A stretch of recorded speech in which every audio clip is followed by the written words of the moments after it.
Hey, Sean Howard here. Welcome back to Lesson Tech Helps for Zoom teachers.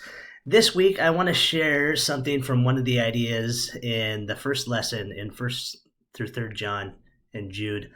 1st John 1 through 5, there's a great suggestion here about inviting students to complete the statement, God is, in many different ways. And you can do that in lots of ways in the chat, whiteboard, but I want to show you this. An online polling application could also be used to draw out students' responses.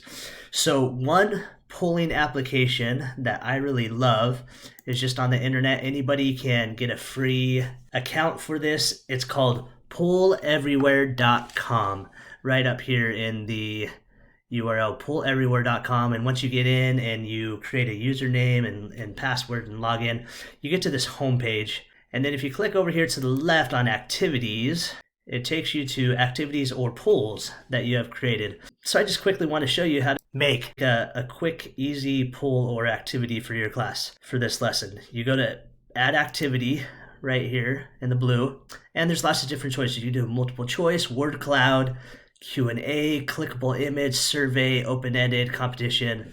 Lots of different ways you can pull and have the students' answers go up on the board. But this one is going to be an open-ended one because I'm going to put in here God is ... And I want my students to be able to just openly say whatever they want. So that's going to be an open-ended activity. So if I create that, my internet's going a little bit slow today.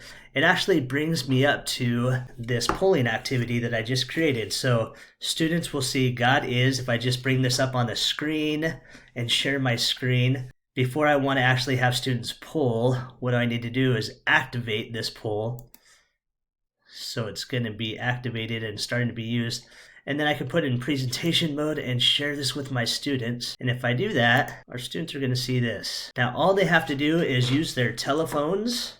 Now, you'd have to have a class that has their own phones, and they're going to text their response. And the way that they do that, the phone number they put is 22333. That's who they're going to send it to. Then for it to get to you, they need to first, in their text message, they need to put whatever is your name. Mine is Sean Howard 637. So in my text, and I'm just going to do this and you're going to see how it pops up. If I were to write in Sean Howard 637, I'm going to put return on my text and then say God is amazing and loving and send my text. Perfect.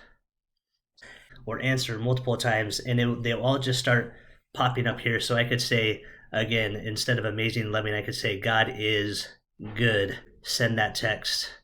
And as your students text, all of their answers are just going to come up, and it can create a great opportunity to have discussion. So this is a great tool, especially over Zoom where you're wanting to engage your students and get them more involved. A good way for them to just throw up answers in a quicker way sometimes than whiteboard or the chat function or something just a little bit different. I hope that helps for this week. Have a wonderful week.